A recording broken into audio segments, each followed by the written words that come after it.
US ਨੇ ਜਿਹੜਾ 6 ਅਪ੍ਰੈਲ ਤੱਕ ਮੋਨੀਟੋਰੀਅਮ ਲਾਇਆ ਸੀ ਉਹਨੂੰ ਡਿਫਾਈ ਕੀਤਾ ਇਜ਼ਰਾਈਲ ਨੇ, ਔਰ ਉਹਨਾਂ ਦੇ ਜਿਹੜਾ ਈਰਾਨ ਦਾ ਬਸ਼ੈਰ ਨਿਊਕਲੀਅਰ ਸਾਈਟ ਹੈ ਉਸ ਦੇ ਉੱਤੇ ਹਮਲਾ ਕੀਤਾ ਹੈ।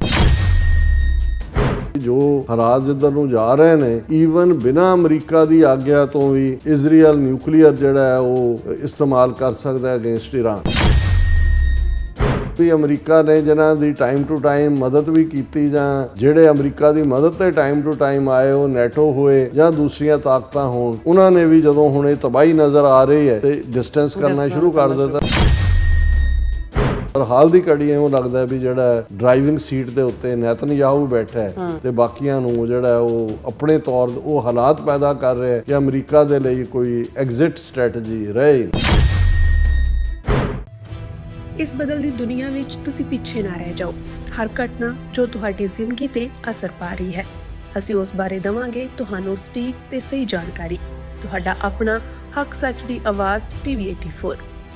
TV84 ਦੇ ਨਾਲ ਜੁੜਨ ਲਈ ਆਪਣਾ ਫੋਨ ਚੁੱਕੋ ਤੇ ਐਪ ਸਟੋਰ ਵਿੱਚ ਜਾ ਕੇ ਡਾਊਨਲੋਡ ਕਰੋ TV84 ਦੀ ਨਵੀਂ ਐਪ। ਇਸ ਐਪ ਤੇ ਤੁਸੀਂ ਦੇਖ ਸਕਦੇ ਹੋ 24 ਘੰਟੇ TV84 ਦਾ ਲਾਈਵ ਚੈਨਲ ਅਤੇ ਨਾਲ ਹੀ ਪੰਜ ਪੰਜਾਬ ਅਤੇ ਦੁਨੀਆ ਭਰ ਦੀਆਂ ਅਹਿਮ ਖਬਰਾਂ। ਫਿਰ ਦੇਰ ਕਿਸ ਗੱਲ ਦੀ, ਹੁਣੇ ਡਾਊਨਲੋਡ ਕਰੋ TV84 ਦੀ ਨਵੀਂ ਐਪ।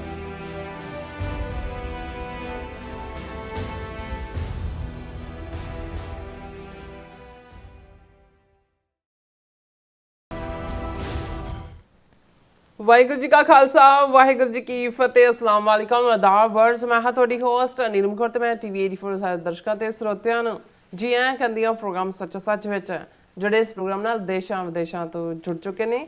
ਖਾਲਸਾ ਅਫੇਅਰ ਸੈਂਟਰ ਦੇ ਸੰਚਾਲਕ ਡਾਕਟਰ ਅਮਰਜੀਤ ਸਿੰਘ ਜੀ ਸਟੂਡੀਓ 'ਚ ਮੇਰੇ ਨਾਲ ਸ਼ਾਮਿਲ ਨੇ। ਆਓ ਉਹਨਾਂ ਨਾਲ ਗੱਲਬਾਤ ਕਰਕੇ ਅੱਜ ਦੇ ਅਹਿਮ ਇਸ਼ੂਜ਼ ਉੱਪਰ ਉਹਨਾਂ ਤੋਂ ਉਹਨਾਂ ਦਾ ਤਜਜ਼ੀਆ ਜਾਣਦੇ ਹਾਂ। ਜੀ ਡਾਕਟਰ ਸਾਹਿਬ, ਵਾਹਿਗੁਰੂ ਜੀ ਕਾ ਖਾਲਸਾ, ਵਾਹਿਗੁਰੂ ਜੀ ਕੀ ਫਤਿਹ। ਹਾਂ ਜੀ ਨੀਲਮ ਕੌਰ ਜੀ, ਤੁਹਾਨੂੰ ਵੀ ਤੇ ਦੁਨੀਆ ਭਰ 'ਚ ਬੈਠੇ ਸਾਡੇ ਬਹੁਤ ਹੀ ਪਿਆਰੇ, ਸੋਹਣੇ, ਸਿਆਣੇ, ਸੁਨੱਖੇ TV84 ਦੇ ਵਿਊਅਰਸ ਨੂੰ ਵੀ ਵਾਹਿਗੁਰੂ ਜੀ ਕਾ ਖਾਲਸਾ, ਵਾਹਿਗੁਰੂ ਜੀ ਕੀ ਫਤਿਹ। ਸਾਡੇ ਬਹੁਤ ਹੀ ਪਿਆਰੇ ਮੁਸਲਮਾਨ ਭੈਣਾਂ ਭਰਾਵਾਂ ਨੂੰ ਅਸਲਾਮ ਅਲੈਕਮ। ਗੰਗਾ ਜਮਨੀ ਤਹਿਜ਼ੀਬ ਦੇ ਹਿੰਦੂ ਤਵੀਆਂ ਨੂੰ ਨਮੋ ਨਮੇ ਤੇ ਹੋਰ ਸਭ ਵੀਰਾਂ ਭੈਣਾਂ ਨੂੰ ਆਦਾਬ ਅਰਸ਼। ਜੀ ਡਾਕਟਰ ਸਾਹਿਬ ਜੀ ਨੂੰ ਪ੍ਰੋਗਰਾਮ ਸੱਚੋ ਸੱਚ ਵਿੱਚ ਬਹੁਤ ਧੰਨਵਾਦ। ਜੀ ਡਾਕਟਰ ਸਾਹਿਬ, ਅੱਜ 30 ਮਾਰਚ 2026 17 ਚੇਤ ਨਾਨਕਸ਼ਾਹੀ ਸੰਮਤ 558 ਦਾ ਦਿਨ ਹੈ ਤੇ ਡਾਕਟਰ ਸਾਹਿਬ ਪ੍ਰੋਗਰਾਮ ਸ਼ੁਰੂ ਕਰਨ ਤੋਂ ਪਹਿਲਾਂ ਅਸੀਂ ਦਰਸ਼ਕਾਂ ਤੇ ਸਰੋਤਿਆਂ ਨੂੰ ਹਮੇਸ਼ਾ ਤਰ੍ਹਾਂ ਦੱਸਦੇ ਵਿਊਅਰਸ, ਜੇ ਤੁਸੀਂ ਹੱਕ ਸੱਚ ਇਨਸਾਫ ਤੇ ਪੈਰਾ ਦਿੰਦਾ ਇੱਕੋ ਇੱਕ ਚੈਨਲ TV84 ਨੂੰ ਦੇਖਣਾ ਚਾਹੁੰਦੇ ਹੋ ਤਾਂ ਤੁਸੀਂ ਦੇਖ ਸਕਦੇ ਹੋ ਸਪੈਕਟਰਮ ਕੇਬਲ, ਆਰਸੀਨ ਕੇਬਲ, ਬਾਕਮ ਕੈਨੇਡਾ, roku, ਜਾਦੂ ਬਾਕਸ, ਸ਼ਾਵਾ, ਫੇਸਬੁੱਕ TV84 ਦੀ ਐਪ ਰਾਹੀਂ online streaming and IP box ਤੇ ਤੁਸੀਂ TV84 ਨੂੰ ਦੇਖ ਸਕਦੇ ਹੋ। ਵਿਊਅਰਸ, ਜੇ ਤੁਸੀਂ TV84 ਦੇ ਪ੍ਰੋਗਰਾਮ ਸੱਚੋ ਸੱਚ ਨਾਲ ਫੇਸਬੁੱਕ ਰਾਹੀਂ ਜੁੜੇ ਤਾਂ ਵੱਧ ਤੋਂ ਵੱਧ ਲਾਈਕ ਕਰੋ ਤੇ ਸ਼ੇਅਰ ਕਰੋ ਅਤੇ ਨਾਲ ਹੀ YouTube ਤੇ ਸਬਸਕ੍ਰਾਈਬ ਵੀ ਕਰੋ। ਇਹ ਵੀ ਦੱਸ ਦੇ ਕਿ ਤੁਸੀਂ TV84 ਦੀ ਐਪ ਨੂੰ ਐਂਡਰੋਇਡ ਐਂਡ ਐਪ ਸਟੋਰ ਤੇ ਡਾਊਨਲੋਡ ਕਰਕੇ ਜੋ TV84 ਦੀ ਲਾਈਵ ਸਟ੍ਰੀਮ ਹੈ ਸ਼ੁਰੂ ਤੁਸੀਂ 24 ਆਵਰਸ ਦੇਖ ਸਕਦੇ ਹੋ। ਸੋ ਵਿਊਅਰਸ, ਪ੍ਰੋਗਰਾਮ ਦੀ ਸ਼ੁਰੂਆਤ ਕਰਨ ਜਾ ਰਹੇ ਹਾਂ। ਇਸ ਵੀਕ ਦਾ ਪਹਿਲਾ ਪ੍ਰੋਗਰਾਮ ਕਰਨ ਜਾ ਰਹੇ ਹਾਂ ਔਰ ਆਸ ਕਰਦੇ ਹਾਂ ਜਿਹੜਾ ਤੁਹਾਡਾ ਵੀਕਐਂਡ ਹੈ ਬਹੁਤ ਹੀ ਵਧੀਆ ਗੁਜ਼ਰਿਆ ਹੋਏਗਾ। ਸੋ ਵਿਊਅਰਸ, ਜਿਸ ਤਰ੍ਹਾਂ ਕਿ ਆਪਣੇ ਪ੍ਰੋਗਰਾਮ ਦੀ ਸ਼ੁਰੂਆਤ ਕਰਾਂਗੇ ਅੱਜ ਦੀ ਸਪਾਂਸਰਸ਼ਿਪ ਦੇ ਵਾਲੇ ਨਾਲ ਕਿ ਅੱਜ ਦੇ ਪ੍ਰੋਗਰਾਮ ਸੱਚੋ ਸੱਚ ਨੂੰ ਸਪਾਂਸਰ ਕੀਤਾ ਗਿਆ ਹੈ ਹਿਊਸਟਨ ਟੈਕਸਸ ਤੋਂ ਭੈਣ ਕਿਰਨਦੀਪ ਕੌਰ ਜੀ ਵੱਲੋਂ। ਸੋ ਇਹਨਾਂ ਨੇ TV84 ਦੀ ਸ਼ਲਾਘਾ ਕੀਤੀ ਹੈ ਔਰ ਵੱਧ ਤੋਂ ਵੱਧ ਸਪੋਰਟ ਕਰਨ ਲਈ ਕਿਹਾ ਔਰ ਖਾਲਸਾ ਦੀ ਪ੍ਰਾਪਤੀ ਦੀ ਅਰਦਾਸ ਕੀਤੀ ਹੈ। ਸੋ ਅੱਜ ਦੀ ਸਪਾਂਸਰਸ਼ਿਪ ਲਈ ਅਸੀਂ ਭੈਣ ਕਿਰਨਦੀਪ ਕੌਰ ਜੀ ਦਾ ਤਹਿ ਦਿਲ ਤੋਂ ਧੰਨਵਾਦ ਕਰਦੇ ਹਾਂ ਔਰ ਤੁਹਾਨੂੰ ਵੀ ਅਪੀਲ ਤੇ ਬੇਨਤੀ ਕਰਦੇ ਹਾਂ ਕਿ ਤੁਸੀਂ ਪ੍ਰੋਗਰਾਮ ਸੱਚੋ ਸੱਚ ਨੂੰ ਵੱਧ ਤੋਂ ਵੱਧ ਸਪਾਂਸਰ ਕਰੋ। ਸਪਾਂਸਰਸ਼ਿਪ ਲਈ ਤੁਸੀਂ ਸਾਨੂੰ ਕਾਲ ਕਰ ਸਕਦੇ ਹੋ ਸਾਡੇ ਫੋਨ ਨੰਬਰ ਤੇ 5166619184। ਸੇਮ ਨੰਬਰ ਤੇ WhatsApp ਕਰ ਸਕਦੇ ਹੋ, ਤੁਸੀਂ ਸਾਨੂੰ ਈਮੇਲ ਵੀ ਕਰ ਸਕਦੇ ਹੋ info@tv84.tv ਤੇ। ਸੋ ਵਿਊਅਰਸ, ਹੁਣ ਆਪਾਂ ਆਪਣੇ ਪ੍ਰੋਗਰਾਮ ਦੀ ਸ਼ੁਰੂਆਤ ਕਰਾਂਗੇ ਅੱਜ ਦੇ ਪਹਿਲੇ ਇਸ਼ੂ ਜਿਹੜਾ ਕਿ ਈਰਾਨ ਕ੍ਰਾਈਸਿਸ ਦੇ ਹਵਾਲੇ ਨਾਲ ਹੈ। ਸੋ ਈਰਾਨ ਕ੍ਰਾਈਸਿਸ ਜਿਹੜਾ ਹੈ ਦੂਸਰੇ ਮਹੀਨੇ ਵਿੱਚ ਦਾਖਲ ਹੋ ਗਿਆ ਔਰ ਭਾਵੇਂ ਪ੍ਰੈਜ਼ੀਡੈਂਟ ਟਰੰਪ ਨੇ 6 ਅਪ੍ਰੈਲ ਤੱਕ ਈਰਾਨ ਦੇ ਕਿਸੇ ਵੀ ਪਾਵਰ ਪ੍ਰੋਜੈਕਟ ਜਾਂ ਐਨਰਜੀ ਇਨਫਰਾਸਟ੍ਰਕਚਰ ਤੇ ਹਮਲਾ ਨਾ ਕਰਨ ਦਾ ਐਲਾਨ ਕੀਤਾ ਸੀ, ਪਰ ਇਜ਼ਰਾਈਲ ਨੇ ਅਮਰੀਕਾ ਦੀ ਪਰਵਾਹ ਨਾ ਕਰਦੇ ਹੋਏ ਈਰਾਨ ਦੇ ਬੋਸ਼ੈਰ ਨਿਊਕਲੀਅਰ ਸਾਈਟ ਤੇ ਜਿਹੜਾ ਹਮਲਾ ਕੀਤਾ ਹੈ। ਸੋ ਈਰਾਨ ਨੇ ਵੀ ਸਾਊਦੀ ਅਰੇਬੀਆ, ਬਹਿਰੀਨ ਤੇ ਜਵਾਬੀ ਜਿਹੜੇ ਹਮਲੇ ਕੀਤੇ ਨੇ। ਹਾਲਾਤ ਕਾਬੂ ਤੋਂ ਬਾਹਰ ਹੁੰਦੇ ਨਜ਼ਰ ਆ ਰਹੇ ਨੇ। ਤੇਲ ਦੀ ਕੀਮਤ ਜਿਹੜੀ ਹੈ $116 ਬਿਲੀਅਨ ਪਰ ਬੈਰਲ ਤੇ ਪਹੁੰਚ ਚੁੱਕੀ ਹੈ। ਸੋ ਇਸ ਬਾਰੇ ਆਪਾਂ ਗੱਲਬਾਤ ਕਰਨ ਜਾ ਰਹੇ ਹਾਂ। ਸੋ ਅਸੀਂ ਚਾਹਾਂਗੇ ਕਿ ਤੁਸੀਂ ਇਸੇ ਤਰ੍ਹਾਂ ਬਣੇ ਰਹਿਣਾ। ਦੇਖਣ ਸੁਣਨ ਲਈ ਤੁਹਾਡਾ ਸਭ ਤੋਂ ਬਹੁਤ ਧੰਨਵਾਦ। ਜੀ ਡਾਕਟਰ ਸਾਹਿਬ ਕੀ ਕਹਿਣਾ ਚਾਹੋਗੇ? $116 ਬਿਲੀਅਨ ਤਾਂ ਬਹੁਤ ਮਹਿੰਗੀ ਹੋ ਸੌਰੀ ਬੈਰਲ $116। ਹਾਂਜੀ। ਸਭ ਤੋਂ ਪਹਿਲਾਂ ਤਾਂ ਅੱਜ ਦੇ ਪ੍ਰੋਗਰਾਮ ਨੂੰ ਸਪਾਂਸਰ ਕਰਨ ਲਈ ਅਸੀਂ ਬੱਚੀ ਕਿਰਨਦੀਪ ਕੌਰ ਸਪੁੱਤਰੀ ਸਰ ਜਰਨੈਲ ਸਿੰਘ ਹਿਊਸਟਨ ਨਿਵਾਸੀ ਜੀ, ਜਿਸ ਦਾ ਨਿਕਨੇਮ ਸੋਨੂ ਹੈ, ਔਰ ਜਦੋਂ ਸ਼ੁਰੂ ਚ 90s ਦੇ ਵਿੱਚ ਮੇਰਾ ਹਿਊਸਟਨ ਜਾਣਾ ਹੋਇਆ ਉਦੋਂ ਤੋਂ ਹੀ ਇਸ ਪਰਿਵਾਰ ਦੇ ਨਾਲ ਪਰਿਵਾਰਕ ਸੰਬੰਧ ਹੈ, ਪੰਥ ਪਰਿਵਾਰ ਦਾ ਤਾਂ ਹਿੱਸਾ ਹੈ ਹੀ ਨਹੀਂ। ਤੇ ਬੱਚੀ ਉਦੋਂ ਸਕੂਲਿੰਗ ਦੇ ਵਿੱਚ ਸੀ, ਦਸਤਾਰ ਸਿਰ ਤੇ ਸਜਾਈ ਹੋਣੀ ਔਰ ਪੂਰੀ ਕੌਮੀ ਕਮਿਟਮੈਂਟ ਵੀ, ਸਿੱਖੀ ਨਾਲ ਪਿਆਰ ਵੀ ਔਰ ਖਾਲਿਸਤਾਨ ਪ੍ਰਤੀ ਵੀ ਜਾਗਰੂਕਤਾ। ਸਗੋਂ ਉਹਨਾਂ ਦੇ ਡੈਡੀ ਅੱਜ ਵੀ ਜੋਕਿੰਗਲੀ ਕਹਿ ਰਹੇ ਸੀ ਤੁਹਾਡੀ ਚੇਲੀ ਬੋਲੀ ਕਰਦੇ। ਮੈਂ ਕਿਹਾ ਵੀ ਚਲੋ ਚੇਲਾ ਚੇਲੀ ਤਾਂ ਗੁਰੂ ਤੱਕ ਹੁੰਦੇ ਨੇ, ਲੇਕਿਨ ਤੁਹਾਨੂੰ ਉਹਨਾਂ ਬੱਚਿਆਂ ਨੂੰ ਜਿਹੜੇ ਗਰੋ ਹੋਏ ਫਿਰ ਆਪਣੇ ਕਾਰੋਬਾਰ 'ਚ ਗ੍ਰਸਤੀ ਜੀਵਨ ਹੈ, ਬਹੁਤ ਪਿਆਰਾ ਹਸਬੈਂਡ ਹੈ ਕਿਰਨਦੀਪ ਦਾ ਔਰ ਕਾਮਯਾਬੀ ਨਾਲ ਆਪਣੀ ਬਿਜ਼ਨਸ ਰਨ ਕਰਦੇ ਨੇ। ਔਰ ਮੈਂ ਵੀ ਜਰਨੈਲ ਸਿੰਘ ਉਹਨਾਂ ਨੂੰ ਇਹੀ ਕਹਿ ਰਿਹਾ ਸੀ, ਮੈਂ ਕਿਹਾ ਵੀ ਅਲਟੀਮੇਟਲੀ ਜਦੋਂ ਸੈਕੰਡ ਜਨਰੇਸ਼ਨ ਇਨਵੋਲਵ ਹੋ ਜਾਏ ਉਦੋਂ ਸਮਝੋ ਕਿ ਵੀ ਅਸੀਂ ਆਪਣਾ ਬੈਟਨ, ਜਿਵੇਂ ਉਹ ਰਿਲੇ ਰੇਸ ਹੁੰਦੀ ਹੈ ਵੀ ਇੱਕ ਦੌੜ ਰਿਹਾ ਫਿਰ ਉਹ ਆਪਣਾ ਉਹਨੂੰ ਫੜਾ ਦਿੰਦੇ ਨੇ ਡੰਡਾ, ਫਿਰ ਉਹ ਦੌੜਦੇ ਨੇ। ਸੋ ਅਸੀਂ ਵੱਧ ਤੋਂ ਵੱਧ ਇਹੀ ਕਰ ਸਕਦੇ ਹਾਂ। ਬਾਕੀ ਸਮਾਂ, ਟਾਈਮ, ਸਪੇਸ ਅਕਾਲ ਪੁਰਖ ਦੇ ਕੋਲ ਹੈ। ਇਹਨਾਂ 40 ਸਾਲਾਂ 'ਚ ਜੇ ਅਸੀਂ ਰਫਲੀ ਜੂਨ 84 ਤੋਂ ਬਾਅਦ ਦੇ ਪੀਰੀਅਡ ਨੂੰ ਦੇਖੀਏ 42 ਸਾਲ ਹੋ ਜਾਣੇ ਨੇ। ਇੱਕ ਗੱਲ ਤਾਂ ਹਰ ਚੜ੍ਹਦੇ ਸੂਰਜ ਨੇ ਹਰ ਡੈਡੀਕੇਟਿਡ ਸਿੱਖ ਨੂੰ ਸਮਝਾ ਦਿੱਤੀ ਹੈ ਕਿ ਬਿਨਾਂ ਖਾਲਿਸਤਾਨ ਦੀ ਕਾਇਮੀ ਤੋਂ ਸਿੱਖਾਂ ਦਾ ਕੋਈ ਮਸਲਾ ਹੱਲ ਨਹੀਂ ਹੋਣਾ। ਕਿਉਂਕਿ ਜਦੋਂ ਅਸੀਂ 4 ਚੁਫੇਰੇ ਨਜ਼ਰ ਮਾਰਦੇ ਹਾਂ, ਅੱਜ ਵੀ ਮੈਰੀਲੈਂਡ ਤੋਂ ਸਾਡੇ ਵੀਰ ਨੇ ਕਾਫੀ ਦੇਰ ਉਹਨਾਂ ਨਾਲ ਗੁਫ਼ਤਗੂ ਹੋਈ ਤੇ ਉਦਾਸੀਨਤਾ ਵੀ ਹੁੰਦੀ ਹੈ। ਤੁਹਾਨੂੰ ਲੱਗਦਾ ਹੈ ਕਿ ਵੀ ਸਾਡੇ ਇੱਕ ਵੱਡੇ ਤਬਕੇ ਦਾ ਕਿਰਦਾਰ ਕਿੱਥੇ ਚਲਾ ਗਿਆ।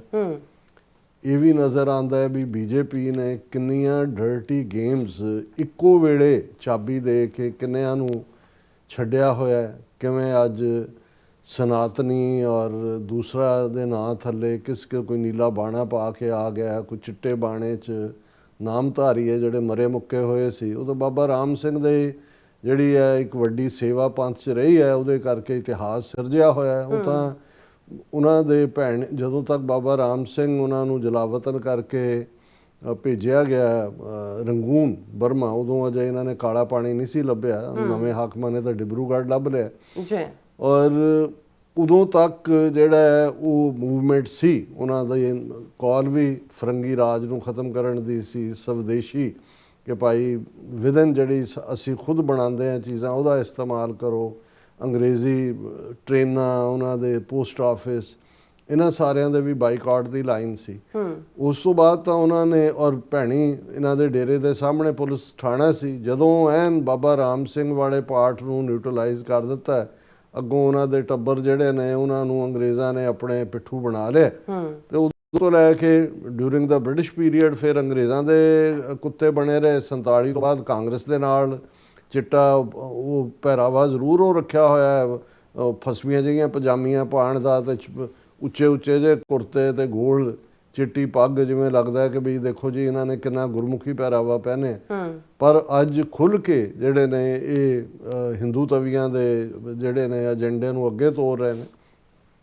ਇੱਥੇ ਵੀ ਸ਼ਿਕਾਗੋ ਦੇ ਵਿੱਚ ਜਿਹੜੀ RSS ਦੀ ਪਿੱਛੇ ਕਾਨਫਰੰਸ ਹੋਈ ਸੀ ਸਾਲ 2 ਸਾਲ ਪਹਿਲਾਂ, ਉਸ ਦੇ ਵਿੱਚ ਵੀ ਉਹਨਾਂ ਦਾ ਮੁਖੀ ਆ ਕੇ ਬੈਠਾ। ਹੁਣ ਵੀ ਉਹਨੇ ਜਿਹੜੀ ਆ ਭਕਾਈ ਮਾਰੀ ਆ ਉੱਥੇ ਹਰਿਆਣੇ ਦੇ ਕਿਸੇ ਇਕੱਠ ਦੇ ਵਿੱਚ, ਗੁਰੂ ਗ੍ਰੰਥ ਸਾਹਿਬ ਦੀ ਗੁਰਤਾ ਨੂੰ ਚੈਲੰਜ ਕਰਦੇ ਆ ਤੇ ਦੇਹਧਾਰੀ ਗੁਰੂ ਨੂੰ ਕਰਦੇ ਆ। ਸੋ ਇਸੇ ਤਰ੍ਹਾਂ ਇੱਕ ਹੋਰ ਕਲਾਸ ਨਿਕਲੀ ਹੋਈ ਹੈ ਜਿਹੜੇ ਇਹ ਕਹਿਣ ਦੇ ਆ ਗਏ ਨੇ ਕਿ ਜੀ ਦੇਖੋ ਇਹ ਅਕਾਲ ਤਖਤ ਸਾਹਿਬ ਤੋਂ ਜਦੋਂ ਤੋਂ ਦਸਮ ਗ੍ਰੰਥ ਨੂੰ ਉੱਥੋਂ ਕੱਢਿਆ ਗਿਆ, ਸਿੱਖ ਰਾਜ ਦਾ ਜਿਹੜਾ ਕੰਮ ਖਤਮ ਹੋ ਗਿਆ, ਉੱਥੇ ਤੁਸੀਂ ਪ੍ਰਕਾਸ਼ ਕਰ ਦਿਓ, ਸਿੱਖ ਰਾਜ ਆ ਜਾਏਗਾ।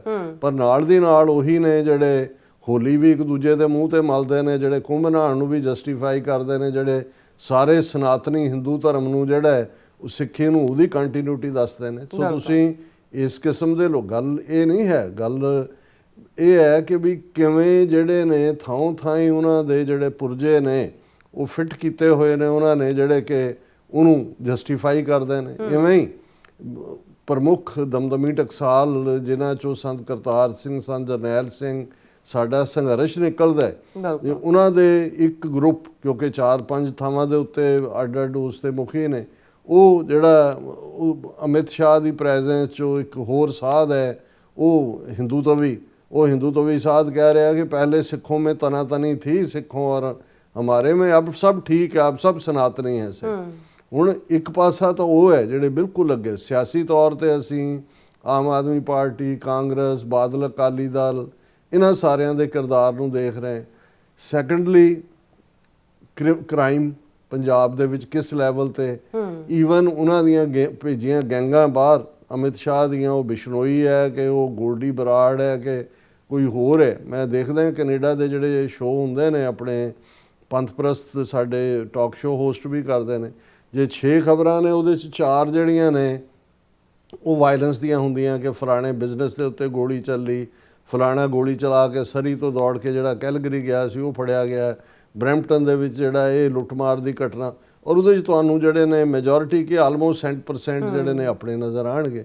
ਸੋ ਮੈਨੂੰ ਫਿਰ ਮੇਰਾ ਉਹ ਧਿਆਨ ਉਸ ਬਿਆਨ ਵੱਲ ਚਲਾ ਜਾਂਦਾ ਜਿਹੜਾ ਸਰਦਾਰ ਕਪੂਰ ਸਿੰਘ ਹੋਰਾਂ ਨੇ 1970ਵਿਆਂ ਦੇ ਵਿੱਚ ਜਦੋਂ ਉਹ ਵੈਨਕੂਵਰ ਆਏ, ਉਦੋਂ ਅਜੇ ਸੰਤ ਭਿੰਡਰਾਂ ਵਾਲੇ ਵੀ ਸੀਨ ਤੇ ਨਹੀਂ ਸੀ, ਕੋਈ 78 ਦਾ ਜਿਹੜਾ ਸਾਕਾ ਵੀ ਅੰਮ੍ਰਿਤਸਰ ਦਾ ਨਹੀਂ ਸੀ ਵਾਪਰਿਆ। ਤੇ ਸਾਰ ਸਾਹਿਬ ਨੇ ਜਿਹੜਾ ਕਿ ਵੀ ਸਿੱਖ ਕਿਵੇਂ ਨਿਗਾਰ ਵੱਲ ਜਾ ਰਹੇ ਨੇ, ਗੁਲਾਮੀ ਕਿਵੇਂ ਹੌਲੀ ਹਾਵੀ ਹੋ ਰਹੀ ਹੈ, ਔਰ ਉਹਦੇ 'ਚ ਉਹਨਾਂ ਨੇ ਇੱਕ ਜੁਮਲਾ ਕਿਹਾ ਸੀ ਜਿਹੜਾ ਅਸੀਂ ਪਹਿਲਾਂ ਵੀ ਕਈ ਵਾਰ ਕੋਟ ਕੀਤਾ, ਪਰ ਮੈਂ ਜਦੋਂ ਇਸ ਡੀ ਜਨਰੇਸ਼ਨ ਨੂੰ ਦੇਖਦਾ ਕਿਰਦਾਰ ਦੀ, ਤੇ ਉਹ ਜਿਹੜੇ ਲਫ਼ਜ਼ ਪ੍ਰੋਫਿਟਿਕ ਨੇ, ਜਿਹਨੂੰ ਤੁਸੀਂ ਪੇਸ਼ੀਨ ਗੋਈ ਕਹਿੰਦੇ ਹੋ, ਭਵਿੱਖਬਾਣੀ ਸੀ ਉਹਨਾਂ ਦੀ, ਕਿ ਵੀ ਉਹਨਾਂ ਦਾ ਕਹਿਣਾ ਸੀ ਕਿ ਜੇ ਸਿੱਖਾਂ ਦੇ ਕੋਲ ਸਿਆਸੀ ਤਾਕਤ ਨਾ ਆਈ, ਉਹ ਸਾਹਮਣੇ 200-300 ਬੰਦਾ ਬੈਠਾ ਅੰਗਰੇਜ਼ੀ 'ਚ ਐਡਰੈਸ ਕਰ ਰਹੇ ਨੇ, ਫਿਰ ਤੁਹਾਡੇ ਬੱਚੇ ਤੇ ਉਹਨਾਂ ਦੇ ਬੱਚੇ ਤੇ ਉਹਨਾਂ ਦੇ ਬੱਚੇ ਜਾਂ ਦਫ਼ਤਰਾਂ ਦੇ ਵਿੱਚ ਚਪੜਾਸੀ ਹੋਣਗੇ, ਜਾਂ ਹਿੰਦੂਆਂ ਦੀ ਮਲਕੀਅਤ ਵਾਲੇ ਹੋਟਲਾਂ ਦੇ ਬਾਹਰ ਸਿਕਿਉਰਿਟੀ ਗਾਰਡ ਲੱਗੇ ਹੋਣਗੇ ਵੱਧ ਤੋਂ ਵੱਧ,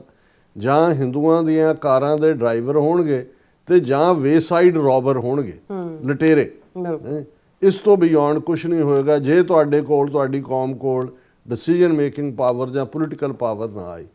ਹੁਣ ਜ਼ਾਹਰ ਹੈ ਕਿ ਵੀ ਜਿਹੜੀ ਡਰਾਈਵਿੰਗ ਫੋਰਸ ਹੈ, ਜਿਨ੍ਹਾਂ ਦੇ ਕੋਲ ਪਾਵਰ ਹੈ, ਉਹ ਦਿੱਲੀ 'ਚ ਬੈਠੇ ਨੇ, ਉਹ ਜੋ ਮਰਜ਼ੀ ਸਾਜ਼ਿਸ਼ ਕਰਨ ਕਿਸ ਲੈਵਲ ਤੇ ਲਿਜਾ ਕੇ, ਔਰ ਉਹ ਤੁਹਾਨੂੰ ਤੁਹਾਡੀ ਟਾਈਮ ਵੀ ਤੋੜਨਾ ਚਾਹੁੰਦੇ ਨੇ। ਗੱਲ ਤਾਂ ਅਲਟੀਮੇਟਲੀ ਪੋਲੀਟੀਕਲ ਪਾਵਰ ਤੁਹਾਨੂੰ ਇੱਕ ਇੰਡੀਪੈਂਡੈਂਸ ਦਿੰਦੀ ਹੈ, ਇੱਕ ਸੋਵਰਨਿਟੀ ਦੀ ਜਦੋਂ ਤੁਸੀਂ ਗੱਲ ਕਰਦੇ ਹੋ, ਤੇ ਉਸ ਦੇ ਵਿੱਚ ਇੱਕ ਪ੍ਰਾਈਡ ਹੁੰਦਾ ਹੈ, ਉਸ 'ਚੋਂ ਤੁਹਾਡਾ ਇੱਕ ਕਰੈਕਟਰ ਬਿਲਡਿੰਗ ਹੀ। ਹੁਣ ਅਮਰੀਕਾ ਵਰਗੇ ਮੁਲਕ ਦੇ ਵਿੱਚ, ਅਮਰੀਕਾ, ਕੈਨੇਡਾ ਜਾਂ ਯੂਰਪ ਦੇ ਵਿੱਚ ਕੋਈ ਵੀ ਇਸ਼ੂ ਆ ਜਾਏ, ਅਸੀਂ ਇਰਾਨ ਕ੍ਰਾਈਸਿਸ ਦੀ ਗੱਲ ਕਰ ਰਹੇ ਹਾਂ, ਹੁਣ ਇੱਥੇ ਤੁਸੀਂ ਦੇਖੋਗੇ ਕਿ ਇੱਕ ਲਾਈਵਲੀ ਡਿਬੇਟ ਹੁੰਦੀ ਹੈ, ਨੈਸ਼ਨਲ ਇੰਟਰਸਟ ਰਹਿਣ ਵਾਲਾ ਹਰ ਕੋਈ ਆਪਣੇ ਮੁਲਕ ਨੂੰ ਪਿਆਰ ਕਰਦਾ ਹੈ, ਪਰ ਨਾਲ ਦੀ ਨਾਲ ਉਹਨਾਂ ਦੇ ਕੋਲ ਇੱਕ ਹੱਕ ਹੁੰਦਾ ਹੈ, ਉਹਨਾਂ ਨੂੰ ਲੱਗਦਾ ਵੀ ਜਿਹੜੀ ਗੱਲ ਸਾਡੇ ਮੁਲਕ ਦੇ ਅਗੇਂਸਟ ਜਾ ਸਕਦੀ ਹੈ, ਉਹ ਆਜ਼ਾਦੀ ਨਾਲ ਗੱਲ ਕਰਦੇ ਨੇ। ਜੇ ਕਿਸੇ ਨਾਲ ਕੋਈ ਧੱਕਾ ਹੁੰਦਾ, 4 ਉਹਦੇ ਵਿਰੁੱਧ ਖਲੋ ਜਾਂਦੇ ਨੇ। ਹੁਣ ਭਾਵੇਂ ਇਹ ਠੀਕ ਹੈ ਵੀ ਇਸ ਵੇਲੇ ਸਿੱਖ ਕੌਮ ਦੇ ਵਿੱਚ ਵੀ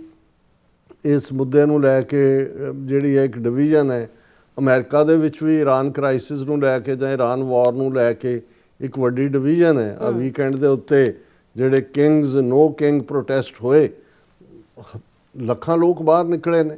ਇੱਕ ਡਿਬੇਟ ਹੈ ਸੁਸਾਇਟੀ 'ਚ, ਔਰ ਇਵੈਂਚੁਅਲੀ ਜਿਹੜਾ ਪਬਲਿਕ ਪ੍ਰੈਸ਼ਰ ਹੁੰਦਾ ਹੈ ਉਹਦੇ ਥੱਲੇ ਹੌਲੀ ਨੀਤੀਆਂ ਬਣਦੀਆਂ ਨੇ। ਕਈ ਵਾਰ ਜਿਹੜੀਆਂ ਬੜੀਆਂ ਸ਼ੁਰੂ 'ਚ ਪੋਪੂਲਰ ਨੀਤੀਆਂ ਵੀ ਲੱਗਦੀਆਂ ਨੇ, ਜਦੋਂ ਟਾਈਮ ਦੇ ਨਾਲ ਨੁਕਸਾਨ ਹੋਣਾ ਸ਼ੁਰੂ ਹੁੰਦਾ, ਜਿਵੇਂ ਅਸੀਂ ਵੀਅਤਨਾਮ ਵਾਰ ਜਾਂ ਕੋਰੀਅਨ ਵਾਰ ਦੀ ਗੱਲ ਕਰਦੇ ਹਾਂ, ਤੇ ਉਦੋਂ ਇੱਕ ਡਿਫਰੈਂਟ ਵਿਊ ਪੁਆਇੰਟ ਬਣਨਾ। ਇਹ ਹੈਲਥੀ ਸੁਸਾਇਟੀਜ਼ ਦਾ ਜਾਂ ਜਿਹੜੇ ਸਿਹਤਮੰਦ ਸਮਾਜ ਨੇ ਉਹਨਾਂ ਦਾ ਵਰਤਾਰਾ ਹੁੰਦਾ। ਲੇਕਿਨ ਜਿਹੜੇ ਗੁਲਾਮ ਭੇਡਾਂ ਵਾਲਾ ਪਾਰਟ ਹੁੰਦਾ, ਅੱਜ ਤੁਸੀਂ ਜੇ ਅਸੀਂ ਆਪਣੀ ਕੌਮ ਦੇ ਹਵਾਲੇ ਨਾਲ ਹੀ ਗੱਲ ਕਰੀਏ ਕਿ ਕਿੰਨੇ ਹਿੱਸਿਆਂ 'ਚ ਸਾਨੂੰ ਉਹਨਾਂ ਨੇ ਧਾਰਮਿਕ ਤੌਰ 'ਤੇ, ਸਿਆਸੀ ਤੌਰ 'ਤੇ, ਆਰਥਿਕ ਤੌਰ 'ਤੇ ਘਸਿਆਰੇ ਬਣਾਇਆ, ਉੱਥੋਂ ਨਿਕਲ ਕੇ ਜੇ ਬਾਹਰਲੇ ਮੁਲਕਾਂ 'ਚ ਆ ਕੇ ਮਿਹਨਤ ਕਰਕੇ ਕੈਨੇਡਾ ਵਰਗੇ ਮੁਲਕ ਦੇ ਵਿੱਚ ਆਪਣੇ ਕਾਰੋਬਾਰ ਦੂਜੇ ਸਥਾਪਿਤ ਕੀਤੇ ਨੇ, ਉਹੀ ਗੁੰਡੇ ਬਦਮਾਸ਼ ਜਿਹੜੇ ਨੇ ਉੱਥੋਂ ਉਹਨਾਂ ਨੇ ਜਿਹੜੇ ਉਹਨਾਂ ਨੂੰ ਸਪਾਂਸਰ ਕਰਕੇ ਇੱਥੇ ਆ ਕੇ ਵੀ ਤੁਹਾਡੇ ਜਿਹੜੀ ਹੈ ਇੰਡੀਪੈਂਡੈਂਸ ਨੂੰ, ਇੱਥੇ ਤੁਸੀਂ ਗੱਲ ਨਹੀਂ ਕਰ ਸਕਦੇ ਖਾਲਿਸਤਾਨ ਦੀ, ਇਸ ਕਿਸਮ ਦਾ ਮਾਹੌਲ ਉਹ ਬਣਾਉਂਦੇ ਜਾ ਰਹੇ ਨੇ। ਇਹ ਵੱਖਰੀ ਗੱਲ ਹੈ ਕਿ ਅਲਟੀਮੇਟਲੀ ਸਾਨੂੰ ਭਰੋਸਾ ਹੈ ਕਿ ਉਹ Canada the charter of rights ਹੋਏ ਜਾਂ ਅਮਰੀਕਾ ਦੀ ਫਸਟ ਅਮੈਂਡਮੈਂਟ ਹੋਏ, ਇਵੈਂਚੁਅਲੀ ਇਹ ਪ੍ਰਵੇਲ ਕਰੇਗਾ। ਇਹਨਾਂ ਦਾ ਜਿਹੜਾ ਇਹ ਹਿੰਦੂ ਤਵੀਆਂ ਦੀ ਸਮੋਕ ਸਕਰੀਨ ਦੇ ਥੱਲੇ ਇਹਨਾਂ ਨੇ ਆਪਣੇ ਆਪ ਨੂੰ ਬੜਾ ਇੱਕ ਡੈਮੋਕ੍ਰੇਸੀ ਔਰ ਮਿਸਟਿਸਿਜ਼ਮ ਔਰ ਵਿਸ਼ਵ ਗੁਰੂ ਤੇ ਫਿਰ ਵਿਸ਼ਵ ਮਿੱਤਰ, ਉਹ ਕਿਸੇ ਨੇ ਕਿਹਾ ਕਿ ਬਈ ਇਹ ਵਿਸ਼ਵ ਫੋਨੀ, ਇਹ ਹੈ ਇਹਨਾਂ ਦਾ ਸਟੇਟਸ। ਸੋ ਐਕਸਪੋਜ਼ ਹੋ ਰਹੇ ਨੇ, ਪਰ ਛੋਟੀ ਜਿਹੀ ਸਿੱਖ ਕੌਮ ਦੇ ਲਈ ਮਲਟੀਪਲ ਚੈਲੰਜਸ ਨੇ ਔਰ ਉਹਨਾਂ ਸਾਰਿਆਂ ਦਾ ਮੁਕਾਬਲਾ ਅਸੀਂ ਕਰਦੇ ਹਾਂ। ਔਰ ਮੈਂ ਸਮਝਦਾ ਹਾਂ ਵੀ ਉਹ ਪਰਿਵਾਰ ਜਿਹੜੇ ਨੇ ਉਹ ਭਾਗਵਾਨ ਨੇ, ਫੋਰਚੂਨੇਟ ਨੇ, ਜਿਨ੍ਹਾਂ ਨੇ ਪਹਿਲੀ ਜਨਰੇਸ਼ਨ ਨੇ ਆ ਕੇ ਸਟਰਗਲ ਕੀਤੀ, ਮਿਹਨਤ ਕੀਤੀ, ਕਾਰੋਬਾਰ ਸਥਾਪਿਤ ਕੀਤੇ, ਧਾਰਮਿਕ ਤੌਰ ਤੇ, ਸਿਆਸੀ ਤੌਰ ਤੇ ਸਜਗਤ ਹੈ, ਔਰ ਫਿਰ ਅੱਗੋਂ ਉਹਨਾਂ ਦੇ ਬੱਚੇ ਬੱਚੀਆਂ, ਜਿਵੇਂ ਮੈਂ ਕਿਰਨਦੀਪ ਦਾ ਜ਼ਿਕਰ ਕੀਤਾ ਹੈ, ਇਹ ਇਸ ਪਾਸੇ ਜਿਹੜੇ ਨੇ ਲੱਗੇ ਹੋਏ ਨੇ। ਸੋ ਅਸੀਂ ਅਰਦਾਸ ਕਰਦੇ ਹਾਂ ਕਿ ਮਹਾਰਾਜ ਜਿਹੜੇ ਇਹ ਸਾਰੇ ਇਹੋ ਜਿਹੇ ਪਰਿਵਾਰ ਨੇ, ਉਹਨਾਂ ਦੇ ਅੱਗੋਂ ਬੱਚੇ ਬੱਚੀਆਂ ਨੇ, ਉਹਨਾਂ ਦੇ ਵਿੱਚ ਵੀ ਉਹ ਕਣੀ, ਸਾਡੀ ਜਨਰੇਸ਼ਨ 'ਚ ਵੀ 80s ਦੇ ਵਿੱਚ ਜੋ ਕੁਝ ਵਾਪਰਿਆ, ਇੱਕ ਪੂਰੀ ਦੀ ਪੂਰੀ ਜਨਰੇਸ਼ਨ ਜਿਹੜੀ ਹੈ ਉਹ ਉਸ ਪਾਸੇ ਆ ਗਈ ਜਿਸ ਬਾਰੇ ਉਹ ਪ੍ਰਿਪੇਅਰ ਨਹੀਂ ਸੀ। ਇੱਕ ਬਹੁਤ ਵੱਡਾ ਇਮੋਸ਼ਨਲ ਸ਼ੌਕ ਸੀ, ਪਰ ਉਹਨਾਂ ਨੇ ਆਪਣੀ ਤੋੜ ਨਿਭਾਈ। 84 ਤੋਂ 94 95 ਤੱਕ ਉਸ ਨੂੰ ਜਿਹੜਾ ਉਹਨਾਂ ਨੇ ਪਾਵਰਫੁਲੀ ਚੈਲੰਜ ਕੀਤਾ। ਫਿਰ ਜਦੋਂ ਤੱਕ 90s ਦੀ ਜਨਰੇਸ਼ਨ ਆਈ, ਹੁਣ ਵੀ ਅਸੀਂ ਦੇਖਦੇ ਹਾਂ ਕਿ ਉਹ ਕਾਫੀ ਲੌਸਟ ਜਨਰੇਸ਼ਨ ਹੈ 90s ਤੱਕ ਪਹੁੰਚਦੇ। ਲੇਕਿਨ ਫਿਰ ਜਿਹੜਾ ਨਵੇਂ ਮਿਲੇਨੀਅਮ ਦੇ ਵਿੱਚ ਜਦੋਂ ਭਾਈ ਬਲਵੰਤ ਸਿੰਘ ਰਾਜੋਆਣਾ ਦੇ ਬਲੈਕ ਵਾਰੰਟ ਜਾਰੀ ਹੁੰਦੇ ਨੇ, ਫਿਰ ਕਿਸਾਨ ਮੂਵਮੈਂਟ ਆ ਜਾਂਦੀ ਹੈ, ਫਿਰ ਜਦੋਂ ਅਸੀਂ ਦੀਪ ਸਿੱਧੂ ਜਾਂ ਸਿੱਧੂ ਮੂਸੇਵਾਲਾ ਜਾਂ ਭਾਈ ਅੰਮ੍ਰਿਤਪਾਲ ਸਿੰਘ ਵਾਲੇ, ਇਹ ਜਿਹੜੀ ਫਿਰ 2000 ਤੋਂ ਬਾਅਦ ਦੇ ਜਨਰੇਸ਼ਨ ਹੈ, ਉਹਨਾਂ ਦੇ ਵਿੱਚ ਜਿਹੜੀ ਹੈ ਉਹ ਇੱਕ ਨਵਾਂ ਪਾਰਟ ਸ਼ੁਰੂ ਹੁੰਦਾ। ਔਰ ਬਹੁਤ ਸਾਰੇ ਜਿਹੜੇ 90s ਦੇ ਨੇ ਜਿਹੜੇ ਬਿਲਕੁਲ ਉਸ ਦੌਰ 'ਚ ਆਏ ਜਦੋਂ ਕਿ ਪੰਜਾਬ ਦੇ ਵਿੱਚ ਵੱਡੇ ਪੈਮਾਨੇ ਤੇ ਨਸਲਕੁਸ਼ੀ ਸੀ, ਇੱਕ ਡਿਫੀਟਿਸਟ ਟੈਂਡੈਂਸੀ ਵੀ, ਇੱਕ ਬਲੱਡ ਸੋਕਡ ਉਹਨਾਂ ਨੇ ਪੰਜਾਬ ਦੇਖਿਆ, ਇੱਕ ਕਿਰਦਾਰ ਕੁਸ਼ੀ ਵੀ ਜਿਹੜੀ ਹੈ ਸਿੰਘਾਂ ਦੀ ਮੂਵਮੈਂਟ ਦੀ ਚੱਲ ਰਹੀ ਸੀ। ਉਹ ਬਹੁਤੇ ਗਵਾਚੇ ਹੋਏ ਨੇ, ਬੱਚੇ ਵੀ ਬੱਚੀਆਂ ਵੀ, ਉਹਨਾਂ ਨੂੰ ਪਤਾ ਹੀ ਨਹੀਂ ਹੈ ਕੀ ਹੈ ਹੁਣ ਜਿਹੜਾ। ਔਰ ਸਾਡੇ ਦੁਸ਼ਮਣ ਨੇ ਬੜੀ ਚੰਗੀ ਤਰ੍ਹਾਂ ਸਮਝਿਆ, ਜੇ ਦੀਪ ਸਿੱਧੂ ਸੀਨ ਦੇ ਉੱਤੇ ਉੱਭਰਿਆ, ਉਹਨੇ ਉਸ ਜਨਰੇਸ਼ਨ ਨੂੰ ਜਿਹੜਾ ਆਪਣੇ ਪ੍ਰਭਾਵ ਥੱਲੇ ਉਹਨਾਂ ਦਾ ਉਸ ਜਨਰੇਸ਼ਨ ਨੇ ਪ੍ਰਭਾਵ ਕਬੂਲਿਆ ਜਿਹੜੇ ਲੌਸਟ ਸੀ। ਪਰ ਜਦੋਂ ਉਹਨਾਂ ਨੂੰ ਸਾਡੇ ਵਾਲੇ ਤੇ ਦਿੱਲੀ ਵਾਲੇ ਤੇ ਇੱਕ ਡਿਬੇਟ ਸ਼ੁਰੂ ਹੋਈ ਕਿ ਵੀ ਸਾਡੇ ਹੱਕ ਕੀ ਨੇ, ਵਾਪਰ ਸਾਡੇ ਨਾਲ ਕੀ ਰਿਹਾ, ਔਰ ਉਹ ਮੈਂ ਸਮਝਦਾ ਵੀ ਕਲਾਈਮੈਕਸ ਭਾਈ ਅੰਮ੍ਰਿਤਪਾਲ ਸਿੰਘ ਜਦੋਂ ਕਿ ਖਾਲਸਾ ਵਹੀਰ ਔਰ ਉਹ ਸਾਰੇ ਕਾਨਸੈਪਟ ਜਿਹੜੇ ਨੇ ਉਹ ਸਾਹਮਣੇ ਆਣੇ ਸ਼ੁਰੂ ਹੋਏ ਕਿ ਭਾਈ ਅਲਟੀਮੇਟਲੀ ਸਾਡਾ ਆਪਣਾ ਘਰ ਬਣਾਏ ਬਿਨਾਂ ਸਾਡੀ ਗੱਲ ਨਹੀਂ ਬਣਨੀ ਹੈ। ਤੇ ਦੁਸ਼ਮਣ ਨੇ ਬੜੀ ਚੰਗੀ ਤਰ੍ਹਾਂ, ਅਸੀਂ ਤਾਂ ਫਿਰ ਕਰੈਕਟਰ ਅਸੈਸੀਨੇਸ਼ਨ 'ਚ ਲੱਗ ਗਏ, ਉਦੋਂ ਦੀਪ ਸਿੱਧੂ ਦਾ ਹੋਏ ਜਾਂ ਭਾਈ ਅੰਮ੍ਰਿਤਪਾਲ ਸਿੰਘ ਦਾ ਹੋਏ, ਲੇਕਿਨ ਇਵੈਂਚੁਅਲੀ ਦੁਸ਼ਮਣ ਨੂੰ ਇਸ ਗੱਲ ਦੀ ਸਮਝ ਸੀ ਕਿ ਕਿਸ ਲੈਵਲ ਦਾ ਪੋਟੈਂਸ਼ੀਅਲ ਹੈ ਔਰ ਕਿਸ ਲੈਵਲ ਦੇ ਇੰਟੈਲੈਕਟ ਦੇ ਲੈਵਲ ਦੇ ਉੱਤੇ ਜਿਹੜਾ ਉਹ ਇਹਨਾਂ ਦੇ ਸਾਰੇ ਜਿਹੜਾ ਇਹਨਾਂ ਦਾ ਭਰਮਜਾਲ ਔਰ ਸੋ ਕਾਲਡ ਨੈਸ਼ਨਲਿਜ਼ਮ ਦਾ ਇਹਨਾਂ ਨੇ ਉਹ ਹਰਬੇ ਦੇ ਨਾਲ ਸਾਰਿਆਂ ਨੂੰ ਜਿਹੜਾ ਉਹ ਕੀਲਿਆ ਹੋਇਆ ਸੀ ਜਾਂ ਗੁੰਮਰਾਹ ਕੀਤਾ ਹੋਇਆ ਸੀ। ਉਹਦੇ 'ਚੋਂ ਸਿੱਖ ਨੈਸ਼ਨਲਿਜ਼ਮ ਦਾ ਕਾਨਸੈਪਟ ਜਦੋਂ ਨਿਕਲਦਾ ਨਜ਼ਰ ਆਇਆ, ਡਿਫਾਇੰਸ ਆਈ, ਔਰ ਉਹਦੇ 'ਚ ਸ਼ੰਭੂ ਤੋਂ ਸਿੰਘੂ ਤੱਕ ਦਾ ਜਿਹੜਾ ਮਾਰਚ ਹੈ ਔਰ ਕਿਸਾਨੀ ਮੋਰਚੇ ਦੇ ਵਿੱਚ ਜਿਹੜੀ ਡਾਇਸਪੋਰਾ ਸਿੱਖਾਂ ਦੀ ਤਾਕਤ ਹੈ ਔਰ ਪੰਜਾਬ ਦੀ ਕਿਰਸਾਨੀ ਦੀ ਤਾਕਤ ਹੈ, ਉਹਨਾਂ ਸਾਰਿਆਂ ਨੇ ਮਾਹੌਲ ਬਦਲ ਕੇ ਰੱਖ ਦਿੱਤਾ ਹੈ। ਸੋ ਦੁਸ਼ਮਣ ਨੇ ਕਿਵੇਂ ਫਿਰ ਕਾਊਂਟਰ ਕ੍ਰੀਏਟ ਕੀਤੇ, ਉਹਨਾਂ 'ਚ ਵੀ ਤੁਹਾਨੂੰ ਕਈ ਕਰੈਕਟਰ ਨਜ਼ਰ ਆਉਣਗੇ ਜਿਹੜੇ ਇੱਕ ਸਟੇਜ ਦੇ ਉੱਤੇ ਪਾਲੇ ਦੇ ਇੱਕ ਪਾਸੇ ਖੜੇ ਸੀ, ਉਹ ਦੂਜੇ ਪਾਸੇ, ਉਸ ਕਿਸਮ ਦੀ ਕਰੈਕਟਰ ਅਸੈਸੀਨੇਸ਼ਨ। ਫਿਰ ਸੋਸ਼ਲ ਮੀਡੀਆ ਰਾਹੀਂ ਤੁਸੀਂ ਦੇਖੋਗੇ ਹੁਣ ਆਰਟੀਫਿਸ਼ੀਅਲ ਇੰਟੈਲੀਜੈਂਸ ਰਾਹੀਂ ਇੰਨੀਆਂ ਫੇਕ ਵੀਡੀਓਜ਼, ਕਿਤੇ ਗੁਰਦੁਆਰਾ ਸਾਹਿਬ ਢਹਿੰਦਾ ਦਿਖਾ ਰਹੇ ਨੇ, ਕਿਤੇ ਕੁਝ ਹੋਰ ਦਿਖਾ ਰਹੇ ਨੇ, ਜਿੰਨਾ ਮਰਜ਼ੀ ਤੁਸੀਂ ਉਹਨਾਂ ਦੇ ਉਹ ਬੰਦੇ ਬੈਠੇ ਹੋਏ ਨੇ। ਫਿਰ ਉਹਨਾਂ ਦੇ ਕੁਝ ਪੰਜਾਬੀ ਦੇ ਵਿੱਚ ਟਾਕ ਸ਼ੋ, ਇੱਕ ਕੁਝ ਸੰਘਾ ਕਿ ਕਿਹਦੇ ਨਾਂ ਥੱਲੇ ਮੂੰਹ ਸਿਰ ਢਕੇ ਹੋਏ ਨੇ, ਉਹ ਮੁਸਲਮਾਨਾਂ ਪਾਕਿਸਤਾਨੀਆਂ ਦੇ ਖਿਲਾਫ ਜਿਹੜਾ ਉਹ ਭੱਦਾ ਪ੍ਰਚਾਰ ਕਰਦੇ ਨੇ, ਪਿੰਡਾਂ ਵਾਲਿਆਂ ਔਰ ਸਿੱਖ ਮੂਵਮੈਂਟ ਦਾ ਨਾਂ ਲੈ ਕੇ ਪਿਕਚਰਾਂ ਉਹਨਾਂ ਦੀਆਂ ਲਾਈਆਂ ਹੋਈਆਂ, ਸੌਦਾ ਕੋ ਹੋਰ ਵੇਚਦੇ ਨੇ। ਫਿਰ ਇਹ ਨਕਲੀ ਜਿਹੜੇ ਸਿੱਖ ਨਿਹੰਗ ਬਾਣੇ 'ਚ ਕੋਈ ਸਨਾਤਨੀ, ਕੋਈ ਡੇਰੇਦਾਰ, ਕੋਈ ਪਰੰਪਰਾਵਾਂ, ਸੋ ਜਦੋਂ ਤੁਸੀਂ ਇਹਨਾਂ ਸਾਰੇ ਚੈਲੰਜਸ ਨੂੰ ਦੇਖਦੇ ਹੋ, ਕਿਉਂਕਿ ਠੀਕ ਹੈ ਸਾਡੇ ਕੁਛ ਵੀਰ ਕਈ ਵਾਰ ਕਹਿਣਗੇ ਕਿ ਜੀ ਤੁਸੀਂ ਜਿਹੜਾ ਇੰਟਰਨੈਸ਼ਨਲ ਪੋਲਿਟਿਕਸ ਦੀ ਜ਼ਿਆਦਾ ਜਾਂ ਕਿਉਂਕਿ ਇਹ ਠੀਕ ਹੈ ਵੀ ਅਲਟੀਮੇਟਲੀ ਪੋਲੀਟੀਕਲ ਮੈਪ ਮੇਕਿੰਗ ਦੇ ਵਿੱਚ ਇੰਟਰਨੈਸ਼ਨਲ ਪੋਲਿਟਿਕਸ ਹੀ ਵੱਡਾ ਰੋਲ ਅਦਾ ਕਰਦੀ ਹੈ। ਜੇ ਸੈਕੰਡ ਵਰਲਡ ਵਾਰ ਤੋਂ ਦੇ ਵਿੱਚ ਨਾਜ਼ੀ ਔਰ ਮੁਸੋਲਿਨੀ ਕੰਬੀਨੇਸ਼ਨ ਡਿਫੀਟ ਨਾ ਹੁੰਦਾ ਤੇ ਅੱਜ ਜਿਹੜੇ ਦੁਨੀਆ ਦੇ ਨਕਸ਼ੇ ਤੇ 195 ਮੁਲਕ ਨੇ, ਇਹ ਨਾ ਹੁੰਦਾ। ਉਦੋਂ ਵੀ ਜਾਂ ਬ੍ਰਿਟਿਸ਼ ਅੰਪਾਇਰ ਸੀ, ਜੇ ਫਸਟ ਵਰਲਡ ਵਾਰ ਨਾ ਹੁੰਦਾ ਤੇ ਫਿਰ ਆਟੋਮੈਨ ਅੰਪਾਇਰ ਦੇ ਥੱਲੇ ਸਾਰਾ ਮਿਡਲ ਈਸਟ ਜਿਹੜਾ 700 ਸਾਲ ਰਿਹਾ ਅੱਜ ਵੀ ਉਹਨਾਂ ਦੇ ਥੱਲੇ ਹੁੰਦਾ। ਸੋ ਜਿਹੜਾ ਕ੍ਰਾਈਸਿਸ ਹੈ ਕਈ ਵਾਰ ਉਸ 'ਚੋਂ ਤੁਹਾਨੂੰ ਇਹ ਠੀਕ ਹੈ ਵੀ ਕਰੋੜਾਂ ਲੋਕ ਮਾਰੇ ਜਾਂਦੇ ਨੇ, ਦੋਨੋਂ ਵਰਲਡ ਵਾਰ 'ਚ ਮਾਰੇ ਗਏ, ਉਹਨਾਂ 'ਚ ਕੁਝ ਤਬਦੀਲੀ ਨਜ਼ਰ ਆਉਂਦੀ ਹੈ। ਅਸੀਂ ਇਸ ਦੇ ਉੱਤੇ ਇੱਕ ਪੈਨੀ ਨਜ਼ਰ ਰੱਖਦੇ ਹਾਂ ਔਰ ਇਸ ਗੱਲ ਦੇ ਜਿਹੜਾ ਅਸੀਂ ਹਮੇਸ਼ਾ ਇਹ ਦੇਖਦੇ ਹਾਂ ਕਿ ਭਾਈ ਸਾਡਾ ਮੁਲਕ, ਸਾਡਾ ਇੰਟਰਸਟ ਖਾਲਿਸਤਾਨ ਦੀ ਕਾਇਮੀ, ਉਹ ਕਿਹੜੇ ਹਾਲਾਤ ਨੇ ਜਿਹੜੇ ਉਸ ਪਾਸੇ ਸਾਨੂੰ ਜਿਹੜਾ ਨੇ ਉਹ ਲੈ ਕੇ ਜਾਣਗੇ। ਲੇਕਿਨ ਇਹਦੇ ਨਾਲ ਨਾਲ ਤੁਸੀਂ ਜਦੋਂ ਆਪਣਾ ਅੰਦਰੂਨੀ ਪਾਰਟ ਵੀ ਦੇਖਦੇ ਹੋ ਤੇ ਫਿਰ ਸਾਨੂੰ ਇਹ ਸਮਝਣਾ ਹੋਏਗਾ ਕਿ ਭਾਈ ਕਿਤੇ ਤਾਂ ਆ ਕੇ ਥੋੜ੍ਹਾ ਜਿਹਾ ਠਹਿਰਾਵ ਕਰੋ, ਸਪੇਸ ਦਿਓ ਦੂਸਰਿਆਂ ਨੂੰ, ਹਰ ਇੱਕ ਤੋਂ ਇਹ ਐਕਸਪੈਕਟ ਨਾ ਕਰੋ ਕਿ ਭਾਈ ਮੈਂ, ਔਰ ਅਕਸਰ ਮੈਂ ਹੁਣ ਆਪਣੀਆਂ ਪ੍ਰੈਜੈਂਟੇਸ਼ਨ 'ਚ ਵੀ ਇਹ ਕਹਿੰਦਾ ਹੈ ਵੀ ਕੁਝ ਮਾਮਲਿਆਂ 'ਚ ਜਿਹੜਾ ਕ੍ਰਾਈਟੇਰੀਆ ਸਾਡਾ 80ਵਿਆਂ ਦੇ ਵਿੱਚ ਸੀ, ਬਲੈਕ ਐਂਡ ਵਾਈਟ, ਕਿ ਬਈ ਕੌਣ ਬਿਲਕੁਲ ਸਾਫ਼ ਹੈ, ਕੌਜ਼ ਦੇ ਪੱਖ ਤੋਂ ਦੁੱਧ ਧੋਤਾ ਹੈ, ਕੋਈ ਧੱਬਾ ਨਹੀਂ ਹੈ, ਤੇ ਕਿਹੜਾ ਬਿਲਕੁਲ ਬਲੈਕ ਹੈ। ਮੈਂ ਕਿਹਾ ਜੀ ਹੁਣ ਉਹ ਕੈਟਾਗਰੀ ਤਾਂ ਬਲੈਕ ਐਂਡ ਵਾਈਟ ਵਾਲੀ ਇੱਕ ਪਾਸੇ ਹੀ ਰੱਖਣੀ ਪੈਣੀ ਹੈ। ਹੁਣ ਤੁਹਾਨੂੰ ਡੱਬ ਖੜੱਬਿਆਂ ਦੇ ਨਾਲ ਹੀ ਡੀਲ ਕਰਨਾ ਪੈਣਾ ਕਿ ਭਾਈ ਚਲੋ ਉਸ ਦਾ ਇਹ ਕਮਜ਼ੋਰੀਆਂ ਵੀ ਨੇ ਲੇਕਿਨ ਉਸ ਦੀ ਪੋਜ਼ਿਟਿਵਿਟੀ ਹੈ, ਉਹਨੂੰ ਤੁਸੀਂ ਪੰਥ ਦੇ ਭਲੇ ਲਈ, ਕੌਮ ਦੇ ਘਰ ਲਈ ਜਿਹੜਾ ਉਸ ਨੂੰ ਤੁਸੀਂ ਇਸਤੇਮਾਲ ਕਰ ਸਕਦੇ ਹੋ। ਸੋ ਇਹ ਕਿਉਂਕਿ ਹਮੇਸ਼ਾ ਗੱਲ ਭਾਵੇਂ ਇੰਟਰਨੈਸ਼ਨਲ ਇਸ਼ੂ ਦੀ, ਇਰਾਨ ਕ੍ਰਾਈਸਿਸ ਜਿਹੜਾ ਇਸ ਵੇਲੇ ਜਿਸ ਨੇ ਕੁੱਲ ਦੁਨੀਆ ਨੂੰ 8 ਬਿਲੀਅਨ ਲੋਕਾਂ ਨੂੰ ਆਪਣੀ ਜ਼ਦ 'ਚ ਲੈ ਲਿਆ। ਅੱਛਾ, ਜਦੋਂ ਇਹਦੀ ਸ਼ੁਰੂਆਤ ਹੁੰਦੀ ਹੈ, ਔਰ ਮੈਨੂੰ ਕੋਈ ਕਹਿਣ 'ਚ ਝਿਜਕ ਨਹੀਂ ਹੈ, ਇਹ ਗੱਲ ਹੁਣ ਬਹੁਤ ਸਾਰੇ ਮੈਜੋਰਿਟੀ ਅਮਰੀਕਨ ਓਪੀਨੀਅਨ ਵੀ, ਔਰ ਜਿਹੜੇ ਅਮਰੀਕਾ ਦੇ ਕੋਈ CIA ਦੇ ਵਿੱਚ ਰਹੇ ਲੋਕ, ਕੋਈ ਡਿਫੈਂਸ ਦੇ ਵਿੱਚ, ਕੋਈ ਪੈਂਟਾਗਨ ਦੇ ਵਿੱਚ, ਕੋਈ ਸਾਬਕਾ ਡਿਪਲੋਮੈਟ ਔਰ ਦੂਸਰੇ ਲੋਕ ਵੀ ਇਹ ਬੜੀ ਕਲੀਅਰਲੀ ਇਸ ਗੱਲ ਦੇ ਉੱਤੇ ਆ ਕੇ ਜਿਹੜੀ ਹੈ ਉਹ ਗੱਲ ਕਰਦੇ ਨੇ ਕਿ ਇਹ ਇਜ਼ਰਾਈਲ ਦੀ ਵਾਰ ਹੈ। ਉਹਨਾਂ ਦੇ ਗ੍ਰੇਟਰ ਇਜ਼ਰਾਈਲ ਦਾ ਡ੍ਰੀਮ, ਇਹ ਠੀਕ ਹੈ ਕਿ ਅਮਰੀਕਾ ਦਾ ਇੱਕ ਬਾਈਬਲ ਬੈਲਟ ਦਾ ਜਿਹੜਾ ਇੱਕ ਪੂਰਾ ਤਬਕਾ ਹੈ ਜਿਹੜਾ ਉਸ ਨੂੰ ਉਸ ਪ੍ਰੋਫੈਸੀ ਦੇ ਨਾਲ ਗ੍ਰੇਟਰ ਇਜ਼ਰਾਈਲ ਦੀ ਨੂੰ ਬਾਈਬਲ ਦੇ ਰਾਹੀਂ ਜੈਨੇਸਿਸ 1 ਦਾ ਸਹਾਰਾ ਲੈ ਕੇ ਉਹਨੂੰ ਜਸਟੀਫਾਈ ਕਰਦੇ ਨੇ, ਉਹਨਾਂ ਦੀ ਬੈਕਿੰਗ। ਔਰ ਇਹ ਗੱਲ ਕੋਈ ਨਵੀਂ ਨਹੀਂ ਹੈ। ਜਦੋਂ ਇੱਕ ਸਟੇਜ ਤੇ ਪ੍ਰੈਜ਼ੀਡੈਂਟ ਬਾਈਡਨ ਨੇ ਵੀ ਕਿਹਾ ਸੀ ਕਿ ਆਈ ਐਮ ਏ ਜ਼ਾਓਨਿਸਟ, ਇਹ ਉਹਨਾਂ ਦਾ ਔਨ ਰੈਕਰਡ ਹੈ। ਹੁਣ ਉਹ ਜ਼ਾਓਨਿਸਟ ਦਾ ਮਤਲਬ ਜਿਹੜਾ ਹੈ ਜੇ ਇਸ ਲੈਵਲ ਤੇ ਉੱਤੇ ਹੀ ਬਣਾਉਣਾ ਹੈ ਜਿਹੜੀ ਕਿ ਮਿਸ ਇੰਟਰਪ੍ਰੀਟੇਸ਼ਨ, ਫਿਰ ਉਹਨਾਂ ਨੂੰ ਕਾਊਂਟਰ ਵੀ ਜਿਹੜੇ ਨੇ ਉਹਨਾਂ ਦੇ ਸਕਾਲਰ ਬਾਈਬਲ ਦੇ ਔਰ ਕ੍ਰਿਸਚਨ ਸਕਾਲਰਸ ਕਰਦੇ ਨੇ।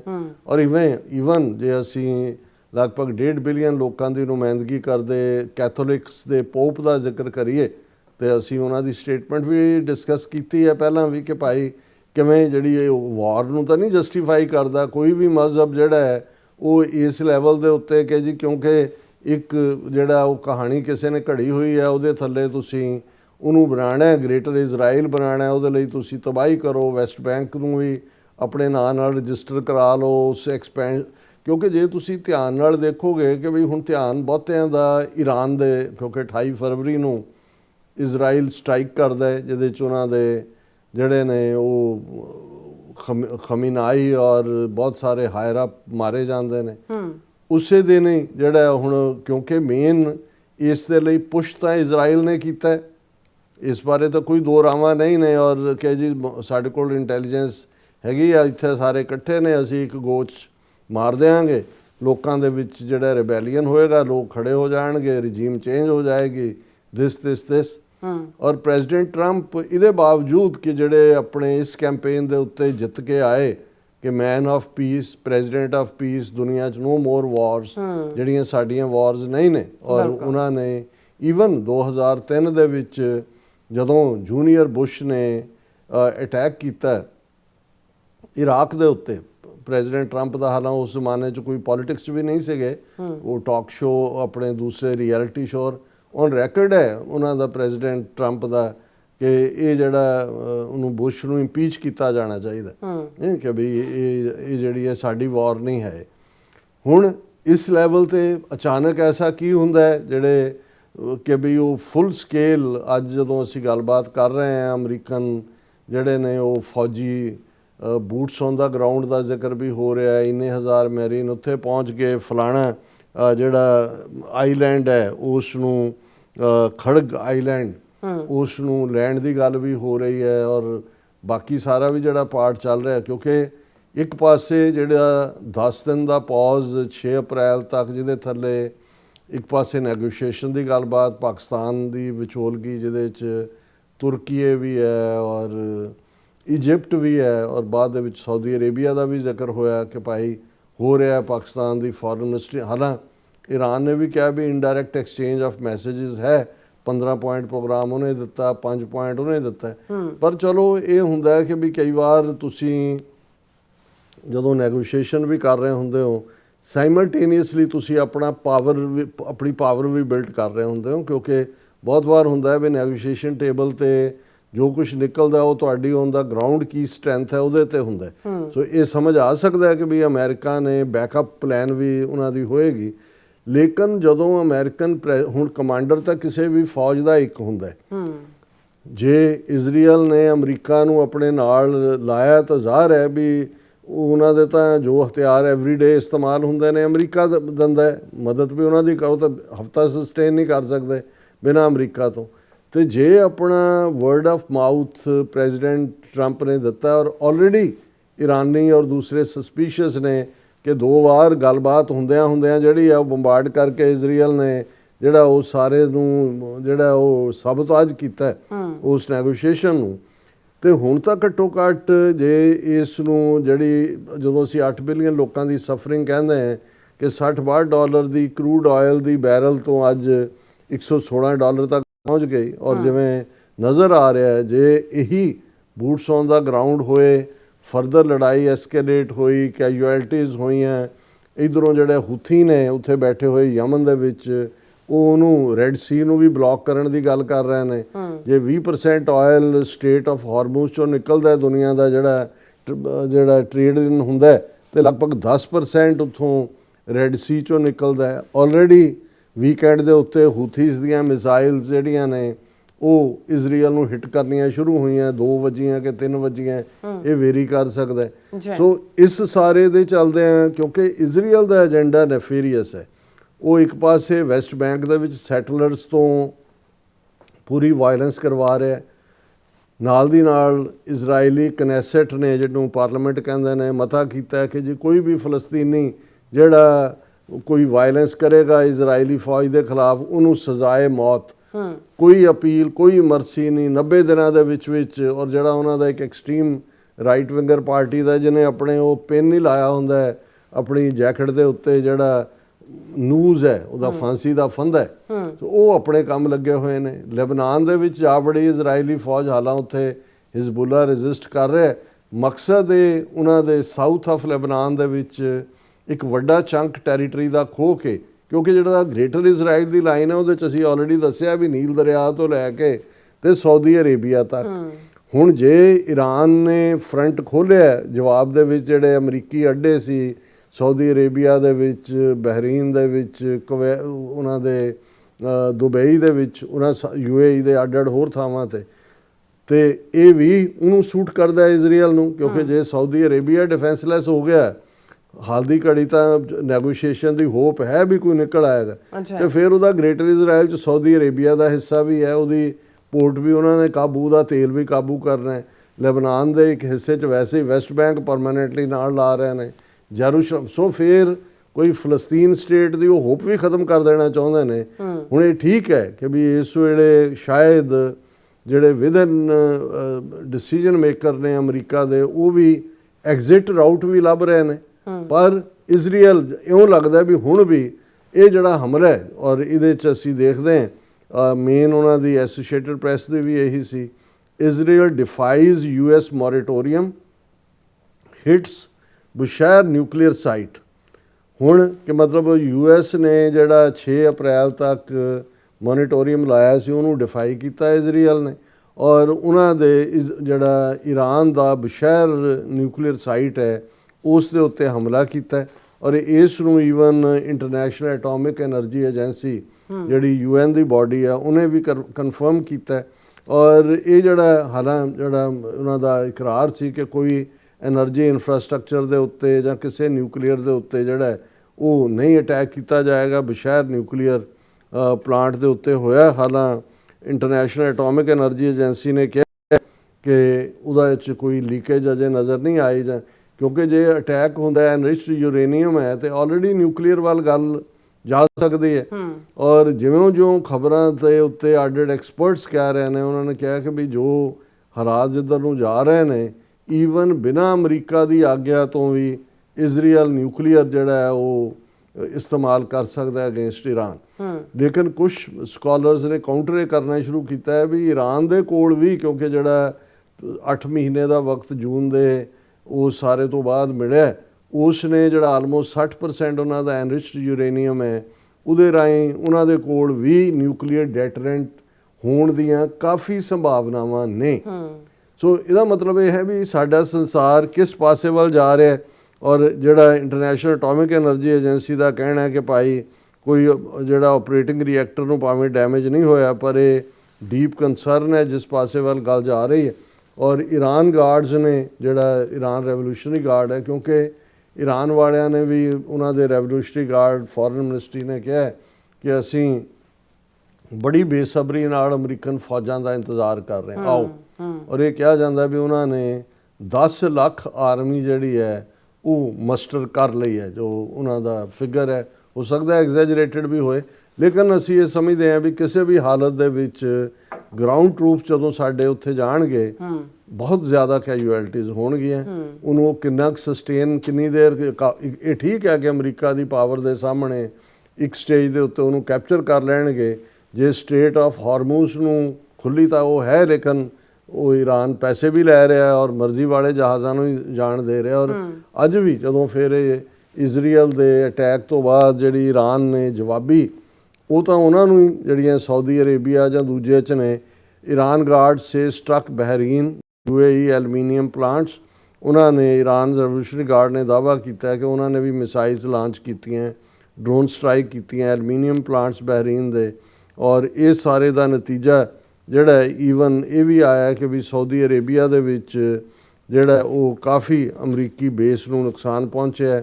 ਬਹੁਤ ਸਾਰੇ ਜਿਹੜੇ ਅਮਰੀਕਨ ਸੋਲਜਰ ਨੇ, ਕਿਉਂਕਿ ਨੰਬਰ ਨਹੀਂ ਆ ਰਿਹਾ ਹੁਣ, ਓਵਰਆਲ ਹੈ ਸ਼ਾਇਦ 13 ਅਮਰੀਕਨ ਸੋਲਜਰਸ ਦੀਆਂ ਡੈਥਸ ਹੋ ਚੁੱਕੀਆਂ ਨੇ, 300 ਤੋਂ ਜ਼ਿਆਦਾ ਜ਼ਖਮੀ ਨੇ, ਕੁਛ ਉਹਨਾਂ 'ਚੋਂ ਕਾਫੀ ਸਵੀਅਰ ਹਾਲਤ 'ਚ ਨੇ। ਔਰ ਈਵਨ ਇਹਨਾਂ ਹਾਲਾਤਾਂ 'ਚ ਜਦੋਂ ਕਿ ਈਰਾਨ ਨੇ ਅਦਰਵਾਈਜ਼ ਨਿਊਕਲੀਅਰ ਪ੍ਰੋਲੀਫਰੇਸ਼ਨ ਟ੍ਰੀਟੀ 'ਤੇ ਦਸਤਖਤ ਕੀਤੇ ਹੋਏ ਨੇ, ਪਰ ਈਰਾਨ ਦੀ ਪਾਰਲੀਮੈਂਟ ਨੇ ਇਹ ਕਿਹਾ ਕਿ ਵੀ ਹੁਣ ਅਸੀਂ ਵੀ ਇਹ ਦੇਖਾਂਗੇ ਕਿ ਵੀ ਅਸੀਂ ਉਸ ਟ੍ਰੀਟੀ 'ਚੋਂ ਬਾਹਰ ਨਿਕਲਣਾ ਹੈ ਕਿ ਨਹੀਂ ਨਿਕਲਣਾ। ਮਤਲਬ ਇਹ ਹੈ ਕਿ ਈਰਾਨ ਇਸ ਸਾਰੇ ਦੇ ਉੱਤੇ, ਇਸ ਗੱਲ ਦੇ ਉੱਤੇ ਆ ਕੇ ਖੜ੍ਹਾ ਹੈ ਕਿ ਅਸੀਂ ਜਿਹੜਾ ਹੈ ਉਹ ਹੁਣ ਨਿਊਕਲੀਅਰ ਆਪਸ਼ਨ ਵੀ ਦੇਖਾਂਗੇ। ਲੇਕਿਨ ਇੰਟਰਨੈਸ਼ਨਲੀ ਇਸ ਸਾਰੇ ਦਾ ਇੱਕ ਅਨਫੋਰਚੂਨੇਟ ਪਾਰਟ ਇਹ ਹੈ ਕਿ ਨੈਟੋ, ਉਹਨਾਂ ਨੇ ਵੀ ਕਿਹਾ ਵੀ ਸਾਡੀ ਜੰਗ ਨਹੀਂ ਹੈ। ਹਾਲਾਂ ਬ੍ਰਿਟੇਨ ਨੇ ਇੱਧਰ ਉੱਧਰ ਗੋਲਮੋਲ ਦੀਆਂ ਗੱਲਾਂ ਕੀਤੀਆਂ। ਈਵਨ ਸਪੇਨ ਨੇ ਤਾਂ, Spain closes airspace to US aircraft involved in Iran war. Spain ਨੇ ਤਾਂ ਕਿਹਾ ਵੀ ਜਿਹੜਾ US ਦਾ ਜਹਾਜ਼ ਈਰਾਨ ਦੇ ਵਿੱਚ ਇਨਵੋਲਵ ਹੋਇਆ ਵਾਰ, ਉਹਨੂੰ ਅਸੀਂ ਆਪਣੇ 에ਅਰ ਸਪੇਸ 'ਚੋਂ ਗੁਜ਼ਰਨ ਨਹੀਂ ਦਿਆਂਗੇ। ਈਵਨ ਆਸਟ੍ਰੇਲੀਆ ਵਰਗਾ ਜਿਹੜਾ ਪ੍ਰਾਈਮ ਮਿਨਿਸਟਰ ਹੈ Albanese, Australia PM Albanese calls for clarity from Trump on objectives of West Asia war. ਉਹ ਕਹਿੰਦੇ ਜੀ ਅਸੀਂ ਤਾਂ ਸ਼ਾਮਲ ਹੋਵਾਂਗੇ, ਪਹਿਲਾਂ ਸਾਨੂੰ ਦੱਸੋ ਕਿ ਇਹਦਾ ਜਿਹੜਾ ਵੈਸਟ ਏਸ਼ੀਆ ਵਾਰ ਹੈ, ਇਸ ਦੀ ਜਿਹੜੀ ਹੈ ਉਹ ਇਹਦਾ ਪਰਪਸ ਕੀ ਹੈ, ਇਹਦਾ ਹੈ ਕੀ ਹੈ। ਸੋ ਕਹਿਣ ਦਾ ਮਤਲਬ ਇਹ ਹੈ ਵੀ ਜਿਹਨੂੰ ਉਹ ਇੱਕ ਲਫ਼ਜ਼ ਉਰਦੂ 'ਚ ਤਨੇ ਤਨਹਾ, ਇਹਦੇ 'ਚ ਕੋਈ ਸ਼ੱਕ ਨਹੀਂ ਹੈ ਕਿ ਇੱਕ ਪਾਸੇ ਈਰਾਨ ਇਸਲਾਮਿਕ ਵਰਲਡ ਦੇ ਵਿੱਚ ਵੀ ਤਨੇ ਤਨਹਾ ਹੈ, ਉਹ ਇਕੱਲਾ ਜੋ ਵੀ ਰਾਈਟ ਔਰ ਰੋਂਗ ਇਸ ਦੇ ਉੱਤੇ ਡਿਬੇਟ ਖੜ੍ਹਾ ਹੈ। ਪਰ ਮੈਨੂੰ ਇਹ ਲੱਗਦਾ ਹੈ ਵੀ ਅਮਰੀਕਾ ਨੇ ਜਿਨ੍ਹਾਂ ਦੀ ਟਾਈਮ ਟੂ ਟਾਈਮ ਮਦਦ ਵੀ ਕੀਤੀ, ਜਾਂ ਜਿਹੜੇ ਅਮਰੀਕਾ ਦੀ ਮਦਦ 'ਤੇ ਟਾਈਮ ਟੂ ਟਾਈਮ ਆਏ, ਉਹ ਨੈਟੋ ਹੋਏ ਜਾਂ ਦੂਸਰੀਆਂ ਤਾਕਤਾਂ ਹੋਣ, ਉਹਨਾਂ ਨੇ ਵੀ ਜਦੋਂ ਹੁਣ ਇਹ ਤਬਾਹੀ ਨਜ਼ਰ ਆ ਰਹੀ ਹੈ ਤੇ ਡਿਸਟੈਂਸ ਕਰਨਾ ਸ਼ੁਰੂ ਕਰ ਦਿੱਤਾ, ਤੇ ਅਮਰੀਕਾ ਵੀ ਤਨੇ ਤਨਹਾ ਹੈ।